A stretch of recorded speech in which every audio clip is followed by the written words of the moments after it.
낡은 창고 안 녹슨 철문이 거칠게 열렸다. 마대창의 부하들이 이강혁을 끌고 들어왔다. 빗물에 젖은 그의 구두가 콘크리트 바닥을 긁고 지나갔다. 이강혁 끌고 왔습니다. 이강혁은 의자에 앉혀졌고 두 손은 묶였다.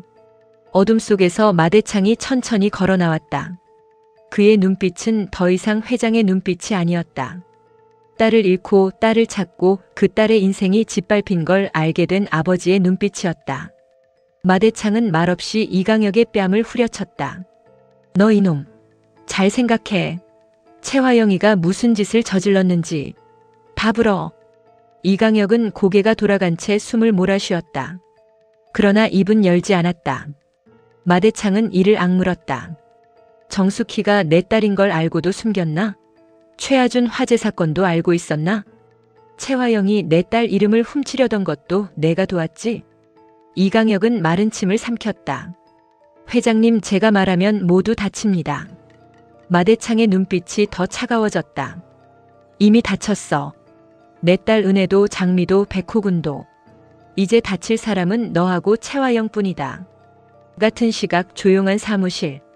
강백호와 오장미는 마주 앉아 있었다. 책상 위에는 두 장의 서류가 놓여 있었다. 하나는 이강혁에게 보여줄 진술서 초안, 하나는 최화영에게 보여줄 가짜 협상 조건이었다. 백호가 낮게 말했다. 최화영 대표님과 이 실장 서로가 배신할지도 모른다는 불안감에 휩싸이면 결국 자백할 수밖에 없을 거예요. 장미는 천천히 고개를 끄덕였다. 그녀의 눈빛은 흔들렸지만 더 이상 물러서지 않았다. 둘은 공범이지만 서로를 믿지 않아요. 최화영은 이강혁을 버릴 사람이고 이강혁은 이제 준호 씨 때문에 최화영을 끝까지 지킬 수 없어요. 백호는 서류를 접었다. 우리가 필요한 건 진실이에요.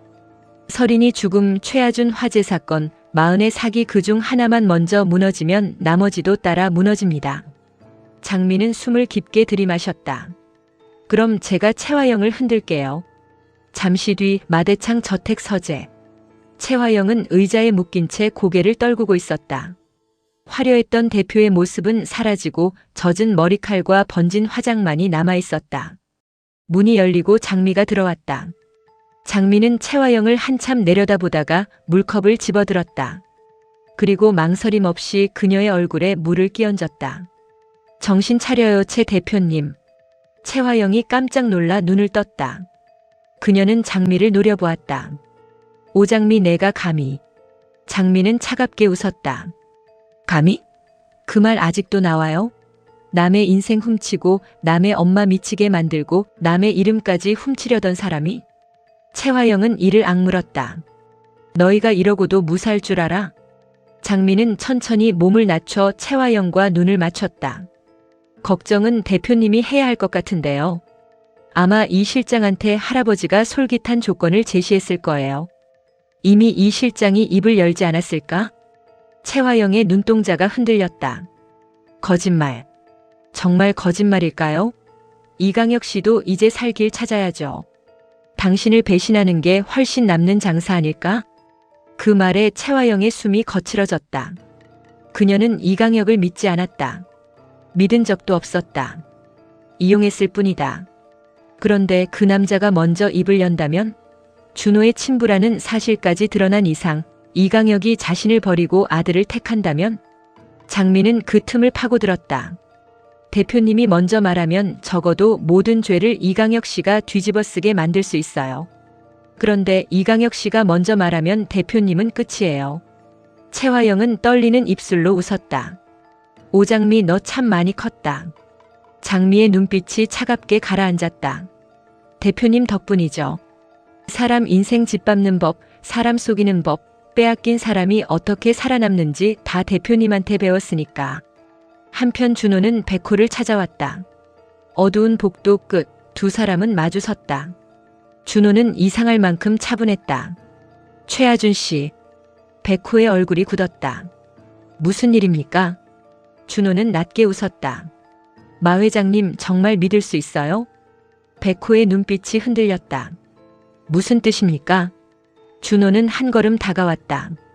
최명철 회장님 화재 사건. 최화영 대표님 혼자 벌인 일이라고 생각해요? 그 큰 사건을, 드림그룹 초창기 지분이 걸린 일을. 백호의 숨이 멈칫했다. 준호는 속삭이듯 말했다. 마 회장님은 왜 이제야 당신을 찾았을까요? 왜 최명철 손주라는 걸 듣고 그렇게 울었을까요? 죄책감이 너무 깊으면 반가움도 눈물처럼 보이거든요. 백호는 준호의 멱살을 잡았다. 함부로 말하지 마. 준호는 두려워하지 않았다. 무서워요? 마 회장님까지 의심하게 될까봐? 백호의 손에 힘이 들어갔다. 하지만 그는 준호를 놓았다. 준호는 옷깃을 정리하며 차갑게 말했다. 최화영 대표님은 악녀죠. 그런데 진짜 판을 만든 사람이 누구인지는 아직 모르잖아요. 백호의 눈빛이 흔들렸다. 준호는 그 흔들림만 확인하고 돌아섰다. 조심해요, 백호 씨. 당신이 믿는 사람이 꼭 당신 편이라는 보장은 없으니까. 다시 낡은 창고. 이강혁 앞에 서류 한 장이 놓였다. 마대창은 낮게 말했다. 최화영은 이미 내가 입 열었다고 믿고 있을 거다. 이강혁은 고개를 들었다. 뭘 원하십니까? 진실. 진실이 회장님한테도 칼이 될 수 있습니다. 마대창의 눈빛이 굳었다. 그 말 무슨 뜻이지? 이강혁은 천천히 웃었다. 지친 웃음이었다. 최명철 화재 사건. 회장님은 정말 아무것도 모르셨습니까? 마대창의 얼굴이 굳는 순간 창고 안 공기가 얼어붙었다. 그 시각 서재의 최화영도 장미의 말에 무너지기 시작했다. 그녀는 이를 악물며 중얼거렸다. 이강혁 그 인간이 날 배신해? 장미는 마지막으로 던졌다. 대표님이 먼저 배신했잖아요. 준호 씨도 이강혁 씨도 마 회장님도 우리 엄마도. 대표님은 늘 먼저 버렸어요. 그런데 왜 대표님만 안 버려질 거라고 생각해요? 최화영의 눈빛이 흔들렸다. 그리고 마침내 낮은 목소리로 말했다.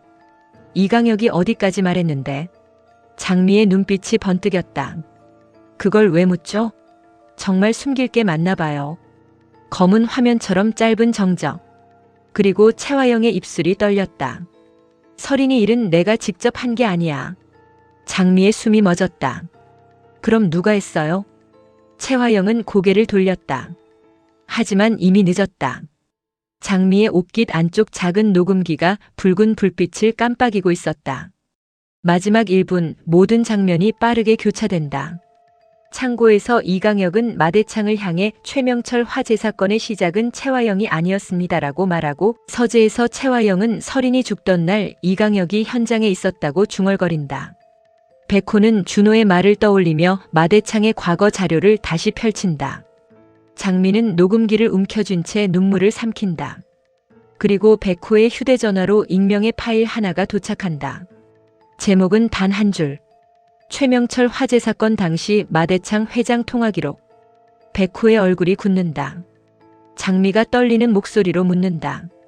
백호 씨 왜 그래요? 백호는 화면을 바라본 채 아무 말도 하지 못한다. 그 순간 녹음 파일이 재생된다. 오래된 음성 속 젊은 마대창의 목소리로 들리는 남자의 말. 그 아이만은 밖으로 나가면 안 돼. 백호의 눈빛이 무너진다. 멀리서 준호의 목소리가 겹쳐진다. 말했잖아요. 진짜 판을 만든 사람이 누구인지는 아직 모른다고. 검은 화면.